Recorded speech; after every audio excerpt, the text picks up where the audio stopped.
প্রিয় ভিউয়ার্স, আসসালামু আলাইকুম। আজকের ভিডিওটি হচ্ছে গণ অধিকার পরিষদের সভাপতি বিকাশ নুরা পাগলা অর্থাৎ নুরুল হক নূর সেনাবাহিনী এবং পুলিশকে হুমকি দিয়েছে তাদের হত্যা করবে এবং তাদের গামছা পেঁচিয়ে তাদের গামছা নিয়ে টেনে ধরবে। তো তার এই শক্তির উৎস কী?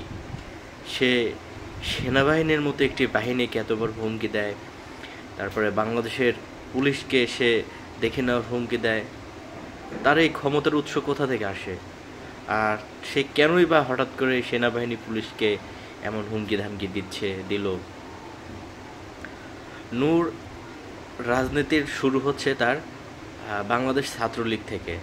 তারপরে শেখ হাসিনার দয়ায় সে ডাকসুর ভিপি হলো। শেখ হাসিনাকে মা বলে ডেকে বিভিন্ন রকমের সুযোগ সুবিধা নিল। সে ছাত্রলীগ করে এসেছে, ছাত্রলীগের নেতা ছিল, কর্মী ছিল এবং সে অনেক দুর্নীতি লুটপাট করেছে ডাকসুর ভিপি থাকা অবস্থায়। এবং সে ডাকসুর ভিপি থাকা অবস্থায় আমাদের গোটা মুসলিম জাতির শত্রু ইসরায়েল, সেই ইসরায়েলের রাষ্ট্রদূতের সঙ্গে গিয়ে কথা বলেছে এবং সে ইসরায়েলের সঙ্গে কি কথা বলেছে আজও বাংলার জনগণ অজানা, তার কারো কাছে এই তথ্য নেই।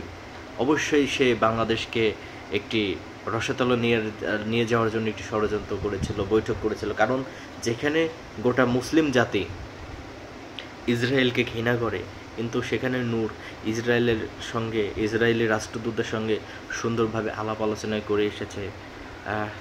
অবশ্যই কিছু রহস্যজনক কথাবার্তা ছিল। এবং আপনারা আরেকটি বিষয় জানেন যে বাংলাদেশের যত নেতা নেত্রী আছে এর মধ্যে সবচাইতে বেশি মার খেয়েছে নূর। কেন? তার মুখের দোষে, কথার দোষে, তার কার্যকলাপে মার খেয়েছে।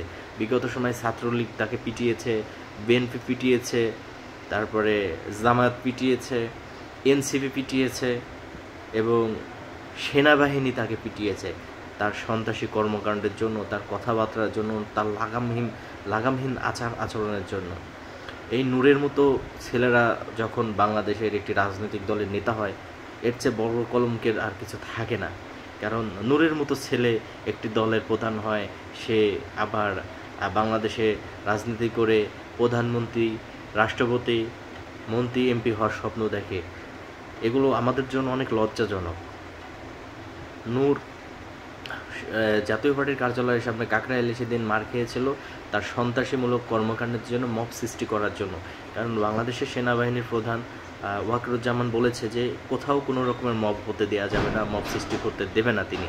তার ধারাবাহিকতায় নূরেরা একে একে চারবার জাতীয় পার্টির কার্যালয়ে বিনা কারণে তারা হামলা চালায়, লুট করে, অগ্নি সন্ত্রাস করে, মব সৃষ্টি করে, যার জন্য সেনাবাহিনী, পুলিশ, এক কথায় যৌথ বাহিনী তাদের উপরে আঘাত করেছিল। সেই নূর সেনাবাহিনীকে দেখে নেওয়ার হুমকি দেয়, পুলিশ বাহিনীকে দেখে নেওয়ার হুমকি দেয়। এই নূরেরা কিন্তু 2024 সালের 4ই আগস্ট থেকে শুরু করে 5ই আগস্ট, 6ই আগস্ট পর্যন্ত পুলিশ হত্যা করেছে, বিজিবি হত্যা করেছে এই নূরেরা, এই নূরের মতো সন্ত্রাসীরা। তো বাংলাদেশের এই আইন শৃঙ্খলা বাহিনী, পুলিশ বাহিনীকে নড়বড়ে করার জন্য, অকেজো করার জন্য এই নূরের মতো কুলাঙ্গাররা দায়ী। নূর, রাশেদ, তারপরে এবি পার্টির মহাসচিব ব্যারিস্টার ফুয়াদ, এ ধরনের কুলাঙ্গারদের জন্য বাংলাদেশের রাজনীতি আজকে কলঙ্কিত হচ্ছে। বাংলাদেশের রাজনীতি এই ধরনের কুলাঙ্গারদের জন্য এই অবস্থা। নূরের মতো ছেলে যখন জাতীয় পার্টিকে দেখে নেওয়ার হুমকি দেয়, এর চেয়ে লজ্জাজনক আর কিছু থাকে না। কারণ জাতীয় পার্টি দীর্ঘ 9 বছর রাষ্ট্র পরিচালনা করেছে, রাষ্ট্র পরিচালনা করার এই দলের অভিজ্ঞতা আছে। এই দল প্রায় 40 বছরের রাজনীতি করে আসছে বাংলাদেশে। 40 বছরের ঐতিহ্য, ইতিহাস, সংগ্রাম সব কিছু অর্জন আছে এই দলের। সেই 40-42 বছরের একটি রাজনৈতিক দলকে যখন নূরের মতো একটি বেয়াদব ছেলে এত বড় বড় কথা বলে, তখন আর কিছু বলার থাকে না। তো বাংলাদেশকে নিয়ে এই নূরের মতো কুলাঙ্গাররা ষড়যন্ত্র করতেছে, এদের প্রতিহত করতে হবে। এই নূরের মতো কুলাঙ্গাররা মহান মুক্তিযোদ্ধাকে অস্বীকার করে, মুক্তিযুদ্ধের চেতনাকে তারা ভুলিয়ে দিতে চায়। কিসের 5ই আগস্ট, কিসের এই চুলাই ফুলাই দিয়ে এই আমাদের মহান 71 তারা ভুলিয়ে দিতে চায়। মহান 71-এর সাথে কোনো কিছু কম্পেয়ার করা যায় না। মহান ৭১ বাঙালি জাতির আবেগ, বাঙালি জাতির অহংকার,